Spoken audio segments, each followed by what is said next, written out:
জাতীয় থেকে আন্তর্জাতিক, প্রান্তিক জনপদ থেকে নগর চারপাশে ঠিক কী ঘটছে এই মুহূর্তে তা নিয়ে আয়োজন এখন চারদিক। আপনাদের সাথে আছি ইশতিয়াক আহমেদ। টানা বৃষ্টিতে তলিয়ে গেছে রাজধানীর বেশিরভাগ এলাকা। দুপুর থেকে বৃষ্টি না হওয়ায় কিছু এলাকার পানি নেমে গেলেও এখনও জলমগ্ন রাজধানীর একাধিক এলাকা।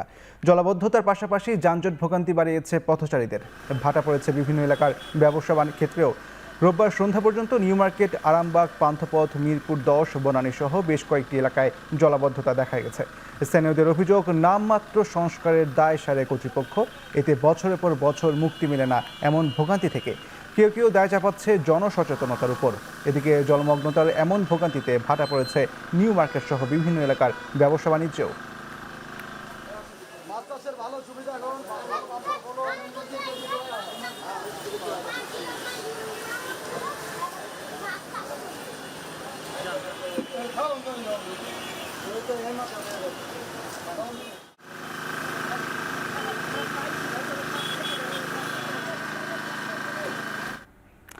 জলাবদ্ধতার আরও খবর জানাতে রাজধানীর নিউ মার্কেট এলাকা থেকে যুক্ত হচ্ছেন সহকর্মী রাজু আহমেদ। রাজু, বৃষ্টি দুপুরে কমে গেলেও জমে যাওয়া পানি এখনও কেন অপসারণ হচ্ছেন না, কি দেখতে পাচ্ছেন আপনি? আর পানিবন্দী অবস্থায় ব্যবসা বাণিজ্য কেমন চলছে?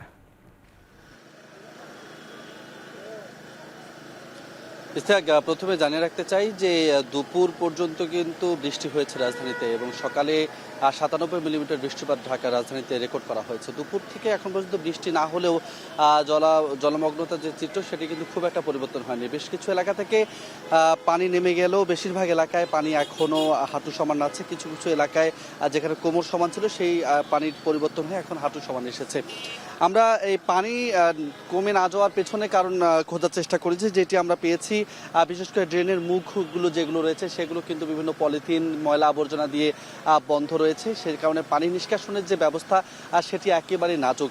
একই সঙ্গে স্থানীয় যারা রয়েছেন তারা অভিযোগ করছেন যে পুরো বছর জুড়ে নামমাত্র ড্রেন পরিষ্কারের যে কার্যক্রম সেটি মূলত সিটি কর্পোরেশন চালায়।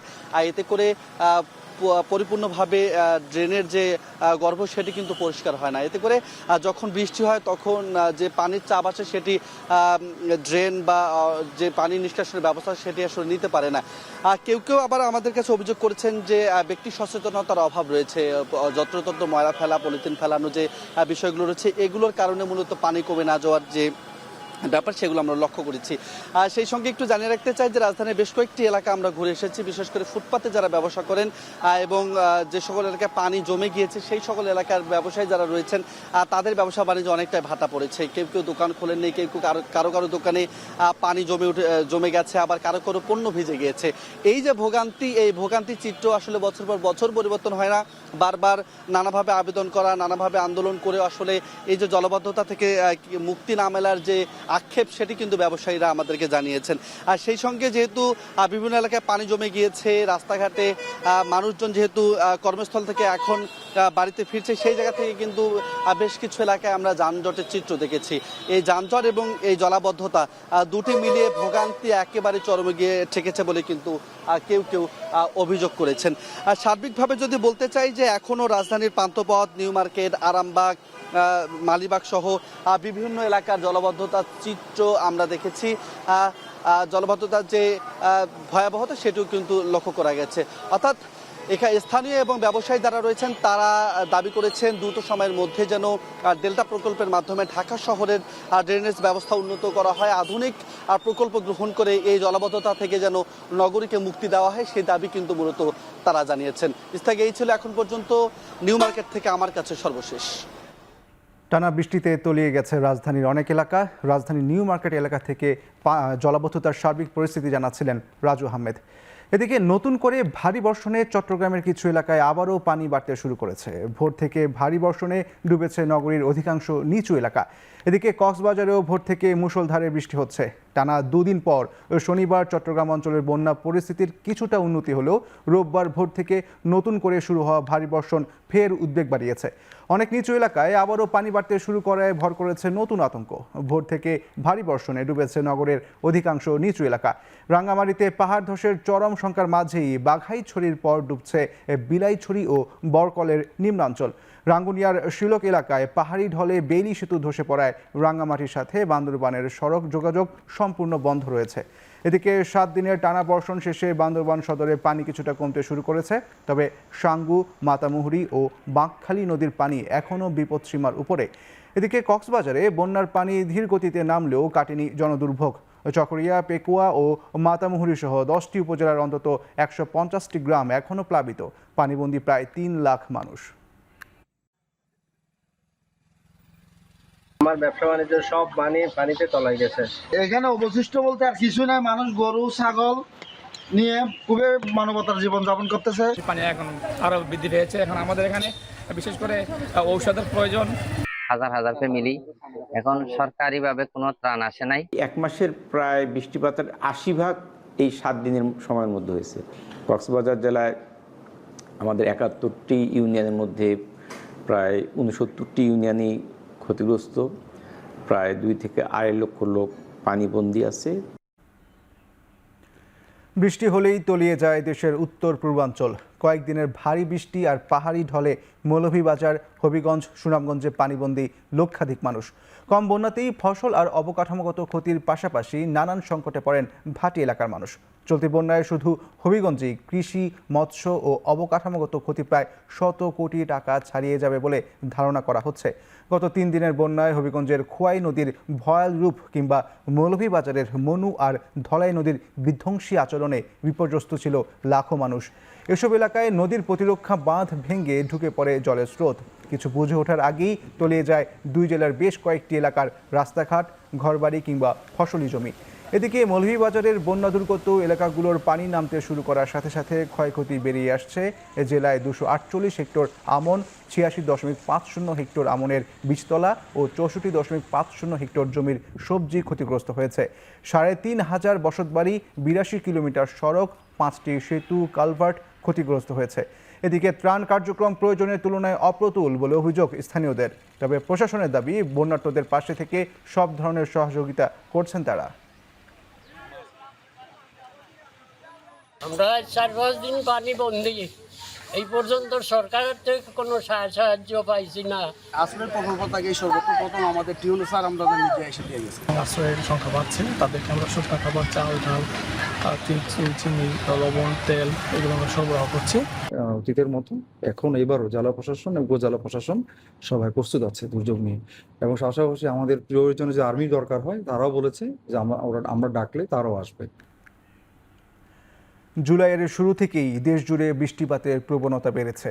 গত 5 তারিখ থেকে শুরু হওয়া ভারী বর্ষণ এখনও অব্যাহত রয়েছে, বিশেষ করে দেশের দক্ষিণ পূর্বাঞ্চলে।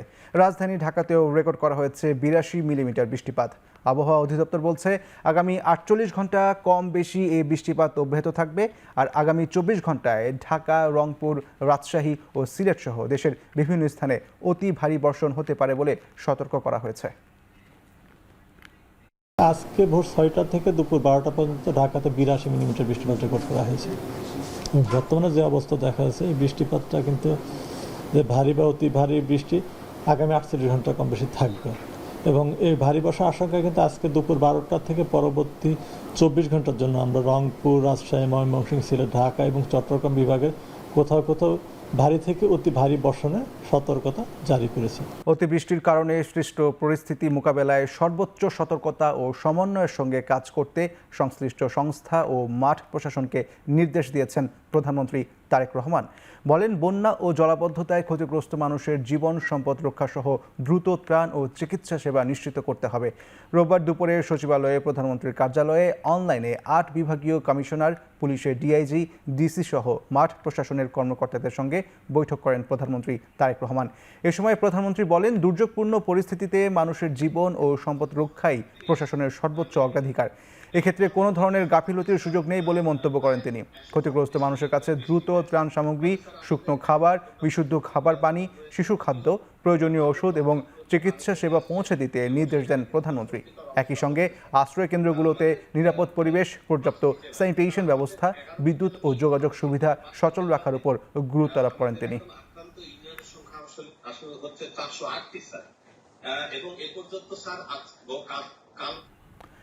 ঢাকার আমিনবাজার ও মাতুয়াইল ল্যান্ডফিল থেকে বিদ্যুৎ উৎপাদন প্রকল্প নিয়ে বৈঠক করেছেন প্রধানমন্ত্রী তারেক রহমান। এ সময় প্রকল্প দুটি দ্রুত এগিয়ে নিতে স্থানীয় সরকার, বিদ্যুৎ ও পরিবেশ মন্ত্রণালয়ের মধ্যে একটি আন্তঃমন্ত্রণালয় বৈঠক আয়োজনের নির্দেশ দেন সরকার প্রধান। সচিবালয়ের মন্ত্রিপরিষদ বিভাগে বৈঠকে জানানো হয়, আমিনবাজারে একটি ওয়েস্ট টু এনার্জি বিদ্যুৎ কেন্দ্র নির্মাণে বিনিয়োগ করবে চীনের সিএমএসি গ্রুপ। প্রকল্পটি প্রতিদিন ঢাকা শহরের প্রায় ৩,০০০ টন বর্জ্য ব্যবহার করে ৪২.৫ মেগাওয়াট বিদ্যুৎ উৎপাদন করবে। ২০২৮ সালের আগস্টের মধ্যে প্রকল্পটি জাতীয় গ্রিডে বিদ্যুৎ সরবরাহ শুরু করবে বলেও আশা করা হচ্ছে। অন্যদিকে দক্ষিণ কোরিয়ার B&F কোম্পানি মাতুয়াইলে বর্জ্য ব্যবস্থাপনা ও বিদ্যুৎ উৎপাদন প্রকল্প বাস্তবায়ন করবে। এই প্রকল্পে বছরে প্রায় ১৫,০০০ টন মিথেন গ্যাস উৎপাদন হবে, যা থেকে বছরে মোট প্রায় ৮১,০০০ মেগাওয়াট বিদ্যুৎ উৎপাদন করা হবে। এটি দৈনিক প্রায় ২২১ মেগাওয়াট বিদ্যুৎ উৎপাদনের সমান।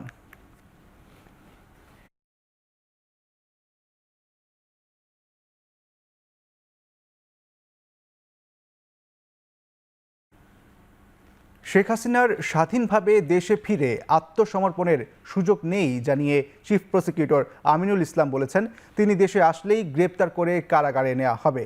আন্তর্জাতিক অপরাধ ট্রাইব্যুনালে সাংবাদিকদের সঙ্গে আলাপকালে তিনি আরও বলেন, শেখ হাসিনা ভারত সরকারের নিয়ন্ত্রণে রয়েছেন। তিনি চাইলেই স্বাধীনভাবে দেশে ফিরতে পারবেন না, তাকে বাংলাদেশ ও ভারত সরকারের মাধ্যমে আসতে হবে। এছাড়া চিফ প্রসিকিউটর বলেন, ২০১৩ সালের ৫ মে শাপলা চত্বরে হেফাজতের জনসভায় হত্যাকাণ্ডের মামলার তদন্ত শেষ হয়েছে। আগামী ২১ জুলাই প্রতিবেদন দাখিল করা হবে। জুলাই গণঅভ্যুত্থানে মানবতা বিরোধী অপরাধসহ প্রায় ১০টি মামলার তদন্ত প্রায় শেষের পথে বলেও জানান ট্রাইব্যুনালের চিফ প্রসিকিউটর।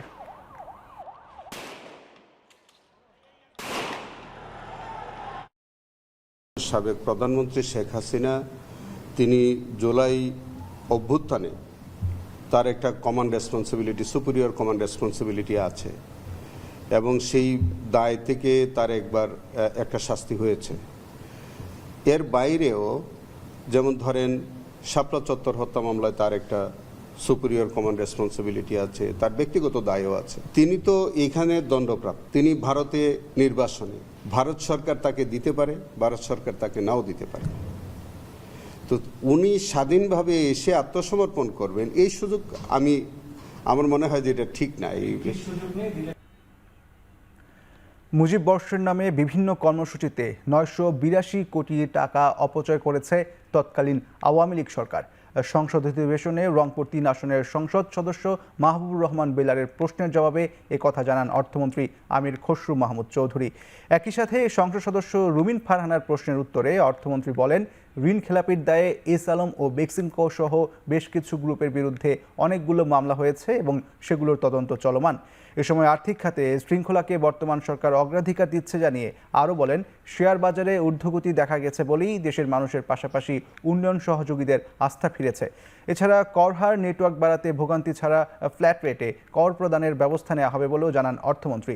১৩ জুলাই বিকেল ৩টা পর্যন্ত অধিবেশনের মুলতবি ঘোষণা করেন স্পিকার।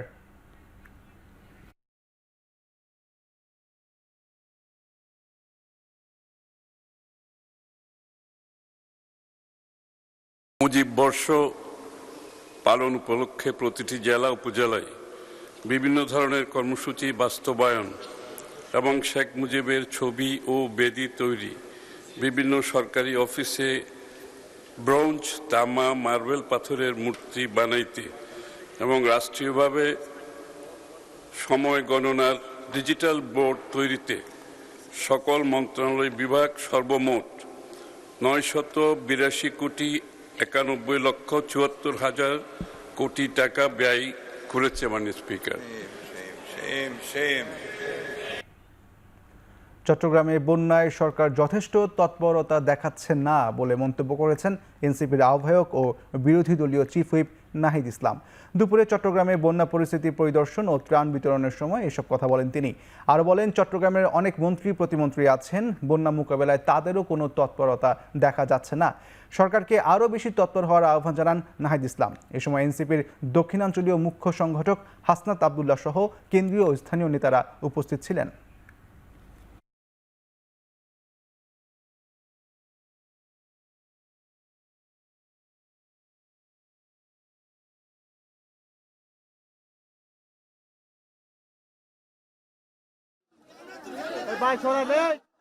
পুরো বাংলাদেশের মানুষের চোখ এখন চট্টগ্রাম অঞ্চলে, পুরো পার্বত্য চট্টগ্রাম কক্সবাজার অঞ্চলে, এখানে বন্যার্ত মানুষকে নিয়ে সবাই ভাবছে। সরকারি সহযোগিতাটা সব জায়গায় যাচ্ছে না এখন পর্যন্ত। স্থানীয় সরকারের বা এখানে প্রশাসন যারা আছে তারা অনেক দেরিতে কাজ শুরু করেছে বলে আমাদের কাছে মনে হচ্ছে। চট্টগ্রাম অঞ্চলের অনেক মন্ত্রী আছে, প্রতিমন্ত্রী আছে, তাদের সক্রিয়তাটা কিন্তু জনগণ আসলে দেখতে পাচ্ছে। এখন চারদিকে নিচ্ছে একটি বিরতি, ফিরছি একটু পরেই।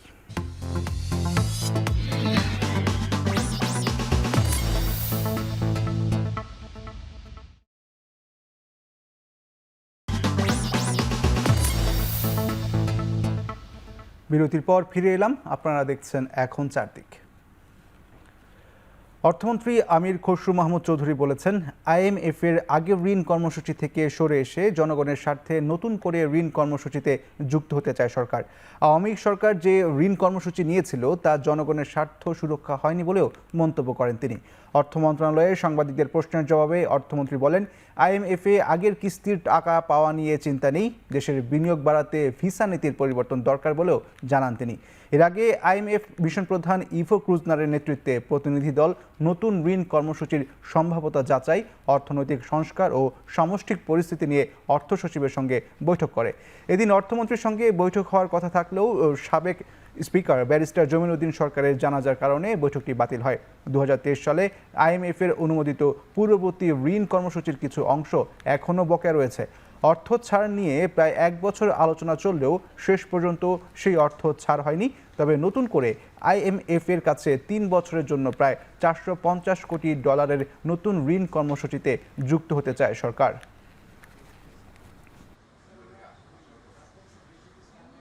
আগের প্রোগ্রাম হচ্ছিল ওই স্বৈরাচার আমলের যে প্রোগ্রামটা করেছিল ফ্যাসিস্ট আমলের, ওখানে অনেকগুলো বিষয় তো আমরা সম্মত হইনি। তো সেই কারণে আমরা সেই প্রোগ্রাম থেকে বেরিয়ে আসছি। এখন আবার নতুন প্রোগ্রামে যাচ্ছি। একজন নির্বাচিত সরকারের বাংলাদেশের মানুষের স্বার্থ সুরক্ষা করে যে ধরনের প্রোগ্রামে যাওয়া দরকার সে ধরনের প্রোগ্রামে যাব না। কিস্তির টাকা নিয়ে আমাদের কোনো চিন্তা নেই। আমার চিন্তা হচ্ছে যে প্রোগ্রামে যাব এটা বাংলাদেশের স্বার্থ সংরক্ষিত হবে কিনা। প্রাথমিক বৃত্তি পরীক্ষার পরিসর ও বৃত্তির সংখ্যা আরও বাড়ানোর ঘোষণা দিয়েছেন শিক্ষামন্ত্রী ডক্টর আনম এহসানুল হক মিলন। একই সঙ্গে নিবন্ধন করেও বিপুল সংখ্যক শিক্ষার্থী কেন পরীক্ষায় অংশ নেয় না তা খতিয়ে দেখার কথাও জানান তিনি।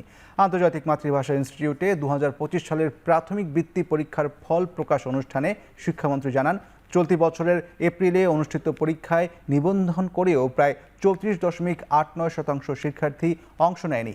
এবার মোট 79,246 জন শিক্ষার্থী বৃত্তি পেয়েছে। এর মধ্যে ট্যালেন্ট পুলে 32,965 জন এবং সাধারণ গ্রেডে 46,281 জন। প্রধানমন্ত্রীর শিক্ষা উপদেষ্টা ডক্টর মাহাদি আমিন বলেন, শিক্ষার্থীদের সামগ্রিক বিকাশে শিক্ষা কার্যক্রমে খেলাধুলা, সংস্কৃতি ও কারিগরি শিক্ষাকে আরও গুরুত্ব দেওয়া হচ্ছে। আর প্রাথমিক ও গণশিক্ষা প্রতিমন্ত্রী ববি হাজ্জাজ বলেন, নতুন কারিকুলাম প্রণয়নে শিক্ষার্থীদের উপর অতিরিক্ত চাপ যেন না পড়ে সে বিষয়টিকে সর্বোচ্চ গুরুত্ব দেওয়া হচ্ছে। সেদিকে আমরা দৃষ্টি রেখে সিদ্ধান্ত নিয়েছি, কত বাড়িয়েছি সেটা এবার পাচ্ছে না, কিন্তু এটা পাচ্ছে আমরা 450 কোটি। আগামী দিনের শিক্ষা ব্যবস্থায় সকলকে এই প্রতিযোগিতায় অংশগ্রহণ করার জন্য প্রাইমারি স্কুল লেভেলে সেখানে একটা প্রি প্রতিযোগিতা হয়ে যায়, তারপরে তারা ফাইনালি সেন্ট আপ করে। আমরা তো সকলকেই নিতে পারি না, তাহলে তো হিউজ নাম্বার, এটা নিয়ে পরীক্ষা নেওয়া সম্ভব না।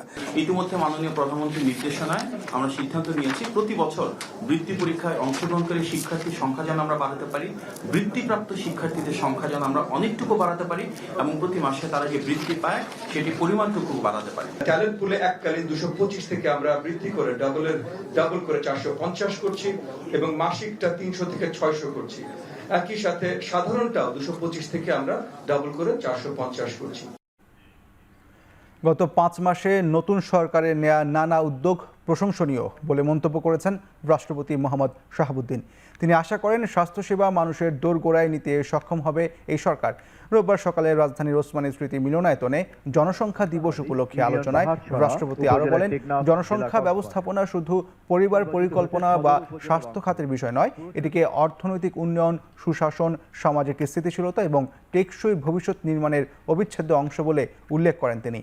আলোচনায় স্বাস্থ্যমন্ত্রী, স্বাস্থ্য প্রতিমন্ত্রী, সরকারের ঊর্ধ্বতন কর্মকর্তা সহ বিভিন্ন আন্তর্জাতিক সংগঠনের প্রতিনিধিরা অংশ নেন। তোমার ওই হাতে রয়েছে যাবতীয় কল্যাণ। স্বাস্থ্য, শিক্ষা ও পরিবার কল্যাণ বিভাগে শান্তি, এই বিষয়গুলো অধিক হ্রাস পেয়েছে। আমরা জেলা মেডিকেল কলেজ হাসপাতালে 50 শয্যা বিশিষ্ট ডায়ালিসিস সেন্টার করতে যাচ্ছি, কাজ শুরু করেছি। প্রত্যেকটা জেলা হাসপাতালে 10 শয্যার কিডনি ডায়ালিসিস সেন্টার করতেছি। এমনকি প্রত্যেকটা উপজেলা লেভেলে 10 শয্যার কিডনি ডায়ালিসিস সেন্টার করতেছি, যাতে করে আমাদের গরিব মানুষগুলিকে আর শহরমুখী না হতে হয়। জনসংখ্যা ব্যবস্থাপনা কেবল পরিবার পরিকল্পনা বা স্বাস্থ্য খাতের বিষয় নয়, এটি অর্থনৈতিক উন্নয়ন, সুশাসন, সামাজিক স্থিতিশীলতা এবং টেকসই ভবিষ্যৎ নির্মাণের অবিচ্ছেদ্য অংশ। তাই আজকের তরুণদের আগামী দিনের দক্ষ মানব সম্পদে রূপান্তর করতে হবে। আর তা করতে না পারলে এই সম্ভাবনাই একসময়ে বেকারত্ব, দারিদ্র্য, সামাজিক অস্থিরতা ও অর্থনৈতিক চাপের কারণ হয়ে দাঁড়াতে পারে।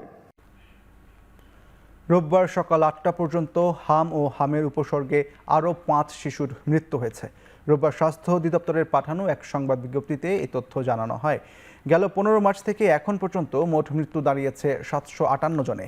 একই সঙ্গে গেল 24 ঘন্টায় হামের উপসর্গ শনাক্ত হয়েছে 879 জন এবং নিশ্চিত হাম শনাক্ত হয়েছে 90 জনের। এ নিয়ে মোট হাম রোগী শনাক্ত হলো 1,24,000। এখন পর্যন্ত হামের জটিলতা নিয়ে হাসপাতালে ভর্তি হয় 94,000। এর মধ্যে সুস্থ হয়ে বাড়ি ফিরেছেন 90,605। স্বাস্থ্য অধিদপ্তরের হিসেবে এখন পর্যন্ত হামের টিকা দেওয়া হয়েছে 1,84,00,000। রাজধানীর আনন্দবাজার এলাকায় ফুটপাত থেকে 2টি মরদেহ উদ্ধার করেছে শাহবাগ থানা পুলিশ। রোববার বিকেলে এই বিষয়টি নিশ্চিত করেন থানার অতিরিক্ত পরিদর্শক আল মামুন। তবে এখনও মরদেহ দুটির পরিচয় শনাক্ত করা যায়নি। এসআই আল মামুন জানান, খবর পেয়ে দুপুরে আনন্দবাজার এলাকার সড়কের পাশ থেকে মরদেহ দুটি উদ্ধার করে পুলিশ।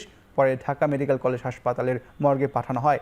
উদ্ধারের সময় প্রয়োজনীয় আলামত সংগ্রহ করে পুলিশের অপরাধ তদন্ত বিভাগ কিভাবে মৃত্যু ঘটেছে সিআইডির আলামত ও ময়নাতদন্তের প্রতিবেদনের আগে বলা সম্ভব নয়। নিহতদের পরিচয় শনাক্তের কাজ চলছে।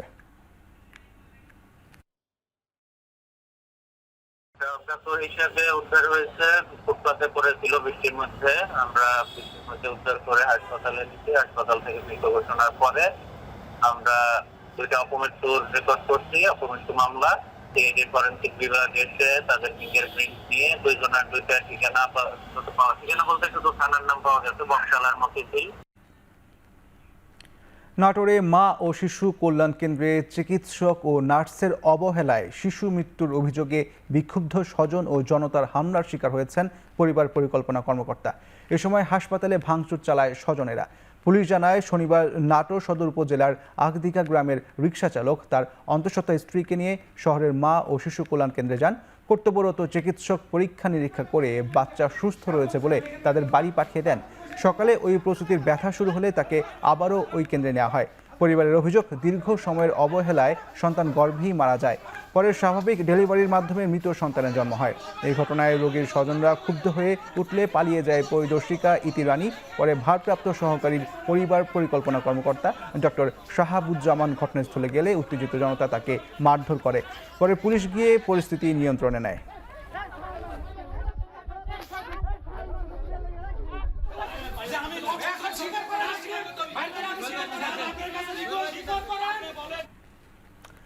কুমিল্লার দেবিদ্বারে এসএসসি পরীক্ষার উত্তরপত্র শিক্ষার্থীকে দিয়ে দেখানোর অভিযোগে ভারপ্রাপ্ত প্রধান শিক্ষক ও অভিযুক্ত শিক্ষার্থীকে গ্রেপ্তার করেছে পুলিশ। পুলিশ জানায়, শনিবার রাতে অভিযান চালিয়ে তাদের গ্রেপ্তার করা হয়। এ বিষয়ে আইনি প্রক্রিয়া শেষে তাদের কুমিল্লা আদালতে পাঠানো হবে। এর আগে শিক্ষামন্ত্রী ডক্টর আনম এহসানুল হক মিলনের নির্দেশে বিষয়টি তদন্ত করা হয়। তদন্তের পর শনিবার মাধ্যমিক ও উচ্চ মাধ্যমিক শিক্ষা বোর্ড কুমিল্লার উপপরীক্ষা নিয়ন্ত্রক বাদী হয়ে দেবিদ্বার থানায় মামলা করেন। মামলায় আবদুল্লাপুর হাজী আমির আলী উচ্চ বিদ্যালয়ের সিনিয়র শিক্ষক মোহাম্মদ বাচ্চু মিয়া ও একই স্কুলের ছাত্র মেহেদি হাসানকে আসামি করা হয়। তাদের বিরুদ্ধে পাবলিক পরীক্ষা আইন 1980-এর 10, 12 ও 13 ধারায় অভিযোগ আনা হয়। এর আগে সামাজিক যোগাযোগ মাধ্যমে শিক্ষার্থীকে দিয়ে খাতা মূল্যায়নের একটি ভিডিও সামাজিক মাধ্যমে ছড়িয়ে পড়ে।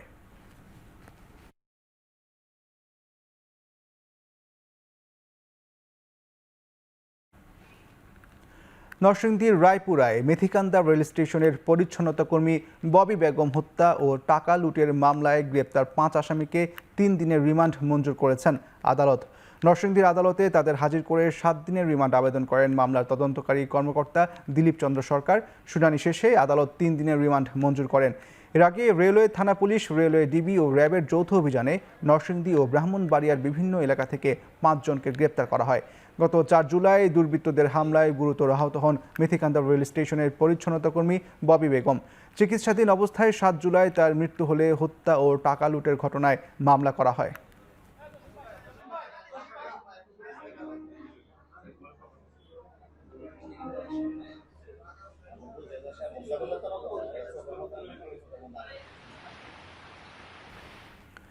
নীলফামারীর ডোমারে ট্রাকের ধাক্কায় একই পরিবারের 3 জন সহ 4 জন নিহত হয়েছেন। বিকেলে ডোমার জলঢাকা সড়কে এই ঘটনা ঘটে। স্থানীয়রা জানান, বিকেলে একটি যাত্রীবাহী ব্যাটারি চালিত ভ্যান ডোমার জলঢাকা আঞ্চলিক সড়ক দিয়ে যাচ্ছিল। এ সময় পেছন দিক থেকে একটি দ্রুত গতির ট্রাক নিয়ন্ত্রণ হারিয়ে ভ্যানটিকে ধাক্কা দেয়। এতে ভ্যানটি দুমড়ে মুচড়ে ঘটনাস্থলেই ভ্যান চালক ও একই পরিবারের আরও 3 জন যাত্রী মারা যান। পরবর্তীতে স্থানীয়রা গুরুতর আহত অবস্থায় আরও 2 জনকে উদ্ধার করে ডোমার উপজেলা স্বাস্থ্য কমপ্লেক্সে নেন।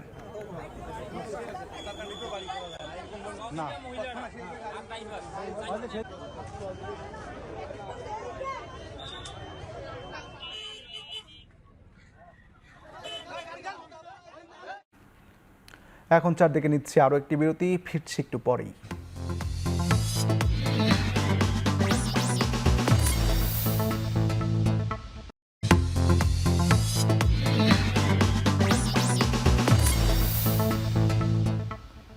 বিরতির পর আবারও ফিরে এলাম, দেখছেন এখন চারদিকে। জাতীয় সংসদের সাবেক স্পিকার ব্যারিস্টার জমির উদ্দিন সরকারের দ্বিতীয় জানাজা শেষে দাফন সম্পন্ন হয়েছে।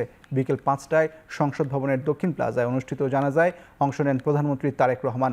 এছাড়াও অংশ নেন মন্ত্রী, প্রতিমন্ত্রী, সংসদ সদস্য, রাজনৈতিক দলের নেতৃবৃন্দ ও সংসদ সচিবালয়ের কর্মকর্তারা। জানাজা শেষে মরহুমের কফিনে শ্রদ্ধা জানানো হয়। শ্রদ্ধা জানান সরকার প্রধান, বিএনপি মহাসচিব মির্জা ফখরুল ইসলাম আলমগীর, বিরোধী দলীয় নেতা ডক্টর শফিকুর রহমান, স্পিকার হাফিজ উদ্দিন সহ অনেকেই।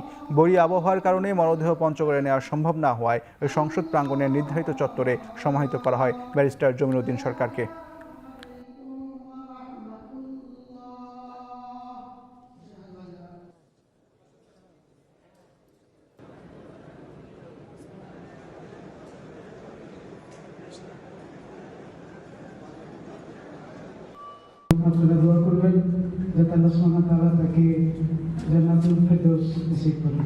এই সংসদকে তিনি স্পিকার হিসাবে দক্ষভাবে পরিচালনা করেছেন। আমি কয়েকটি সংসদে তার সহকর্মী ছিলাম, মুগ্ধ হয়ে তার সংসদ পরিচালনা দেখেছি। তিনি অত্যন্ত সাদা মনে মানুষ ছিল, শত্রুমিত্র সবাইকে আপন করে নিতে পারতেন, সবাইকে ভালোবাসতেন। রাজনীতির তার সবচেয়ে বড় জিনিসটা আমাদের কাছে মনে হয় তিনি গণতন্ত্রের ব্যাপারে ছিলেন একেবারে অবিচল। এখানকার আস্থা ছিল একেবারে অসাধারণ। আমরা এই অসাধারণ মানুষটিকে আর ফিরে পাবো না। তার যে কাজ, সেই কাজগুলোকে যদি আমরা অনুসরণ করতে পারি তাহলে আমরা অবশ্যই উপকৃত হব। বিদেশি বীজের উপর নির্ভরতা কমিয়ে পাট খাতকে আরও শক্তিশালী করার কথা জানিয়েছেন বস্ত্র ও পাট প্রতিমন্ত্রী মোহাম্মদ শরীফুল আলম। এ সময় দেশে পাটের সোনালী অতীত ফিরিয়ে আনতে নতুন পাট বীজ উদ্ভাবনে গবেষণা চলছে বলেও জানান তিনি। দুপুরে কিশোরগঞ্জ জেলা প্রশাসকের সম্মেলন কক্ষে এ কথা বলেন প্রতিমন্ত্রী। এবারও কৃষকরা উৎপাদিত পাটের ন্যায্য মূল্য পাবেন বলে সরকার আশাবাদী বলে জানান তিনি। একই সঙ্গে দেশের পাট ভিত্তিক শিল্পের কাঁচামাল নিশ্চিত করতে কাঁচা পাট রপ্তানিকে নিরুৎসাহিত করা হচ্ছে বলেও মন্তব্য করেন মন্ত্রী। পরে সমাজের পিছিয়ে পড়া 18 জন অসহায় ও দুস্থ নারীর হাতে মোট 10,15,000 টাকার আর্থিক সহায়তার চেক তুলে দেওয়া হয়।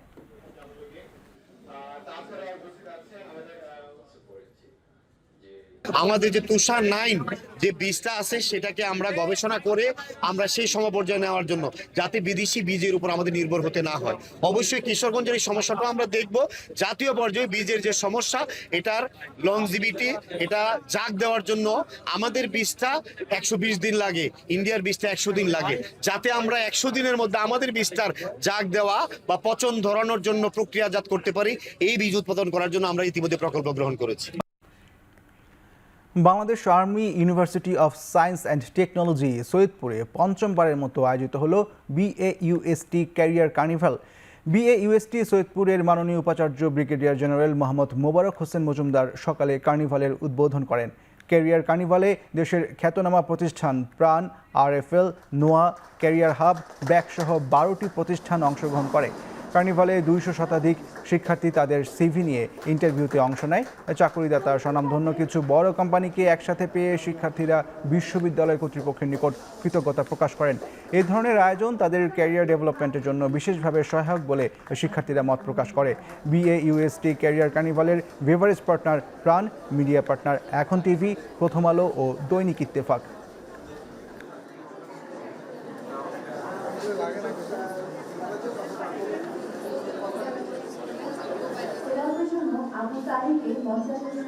মৌসুমী বায়ুর প্রভাবে টানা ভারী বৃষ্টি, বন্যা ও ভূমিধসের কবলে ভারতের উত্তর পূর্ব এবং মধ্যাঞ্চলের বিভিন্ন রাজ্য, আসাম এবং ত্রিপুরায় অব্যাহত আছে ভারী বৃষ্টিপাত।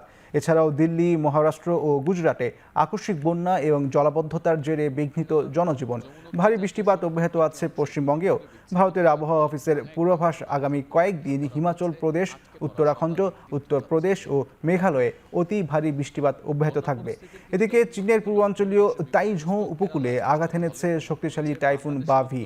সরিয়ে নেওয়া হয়েছে 20 লাখ মানুষকে। চীনের পর জাপানের কয়েকটি দ্বীপে আঘাত হানার পর শক্তি হারিয়ে তাইওয়ানের উত্তর প্রান্ত ঘেঁষে বের হয়ে যায় টাইফুন বাভি। দুর্যোগটির প্রভাবে তাইওয়ানে প্রাণহানির সংখ্যা বেড়ে 18 জনে দাঁড়িয়েছে। নিখোঁজ বেশ কয়েকজন। শনিবার সন্ধ্যায় প্রথমে উপকূলীয় শহর তাইঝৌতে আঘাত হানে শক্তিশালী টাইফুন বাভি। ওয়েনঝৌতে দ্বিতীয় আঘাত আসে মধ্যরাতের দিকে। এর জেরে অন্তত 20 লাখ মানুষকে সরিয়ে নিয়েছে প্রশাসন। চীনের পর জাপানের কয়েকটি দ্বীপে আঘাত। কানাডার টরন্টোতে ল্যাটিন স্ট্রিট ফেস্টিভ্যালের মধ্যে বন্দুক হামলায় 2 জন নিহত হয়েছেন, আহত বেশ কয়েকজন। হামলাকারীকে খুঁজে বের করতে চলছে অভিযান। স্থানীয় সময় রাত 8টার কিছু পরে সেন্ট ক্লেয়ার অ্যাভিনিউতে বন্দুক হামলার খবর পায় পুলিশ। এ সময় সেখানে ঐতিহ্যবাহী সালসা উৎসব চলছিল। ঘটনাস্থলে পৌঁছে গুলিবিদ্ধ অবস্থায় 6 জনকে উদ্ধার করে পুলিশ। পরে ঘটনাস্থলেই 2 জনের মৃত্যু হয়। গুরুতর জখম অবস্থায় বাকিদের হাসপাতালে ভর্তি করা হয়েছে। এরপর সংবাদ সম্মেলনে পুলিশ জানায়, ফেস্টিভ্যালের মধ্যে 2 ব্যক্তির মধ্যে গুলি বিনিময় হয়েছে। ঘটনাস্থল থেকে উদ্ধার করা হয়েছে 2টি আগ্নেয়াস্ত্র। হামলার সময় ঘটনাস্থলে অন্তত 13,000 লোকের সমাগম ছিল।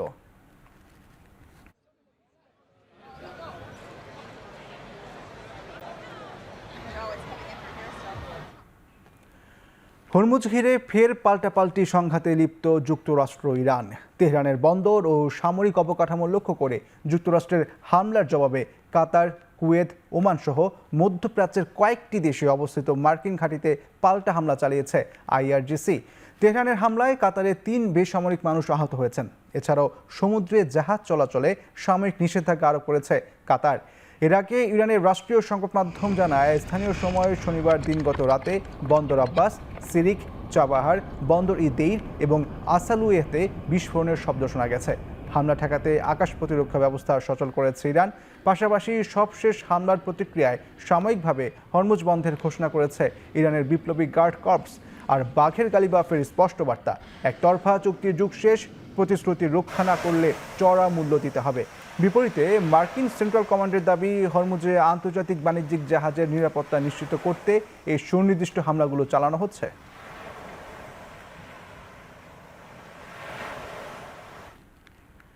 ভেনেজুয়েলায় 7 মাত্রার জোড়া ভূমিকম্পে নিহতের সংখ্যা বেড়ে 4,300 ছাড়িয়েছে। এখনও নিখোঁজ রয়েছে বহু মানুষ। দেশটির ভারপ্রাপ্ত প্রেসিডেন্ট দেলসি রদ্রিগেজ জানিয়েছেন, ভূমিকম্পে আহত হয়েছেন অন্তত 16,000-এর বেশি।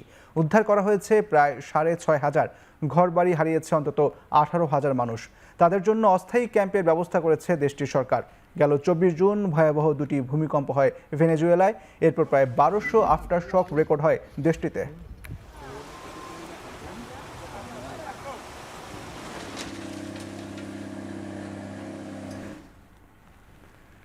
মারা গেছেন কাতারের সাবেক আমির হামদাদ বিন খালিফা আল থানি।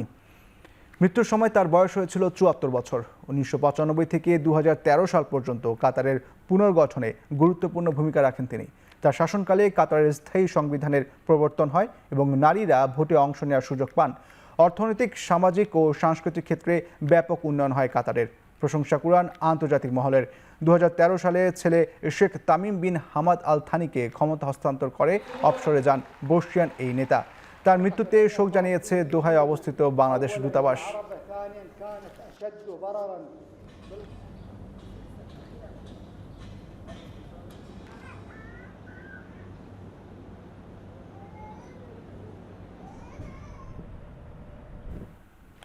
এখন চারদিকে নিচ্ছে আরো একটি বিরতি, ফিরছি একটু পরে।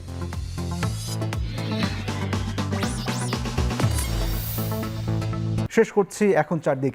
এখন টেলিভিশন ওয়েবসাইটে দেখতে ভিজিট করুন www.ekon.tv। এছাড়া ফেসবুকে দেখতে ভিজিট করুন facebook.com/tv.ekon এবং ইউটিউবে দেখতে ভিজিট করুন youtube.com/c/ekontv।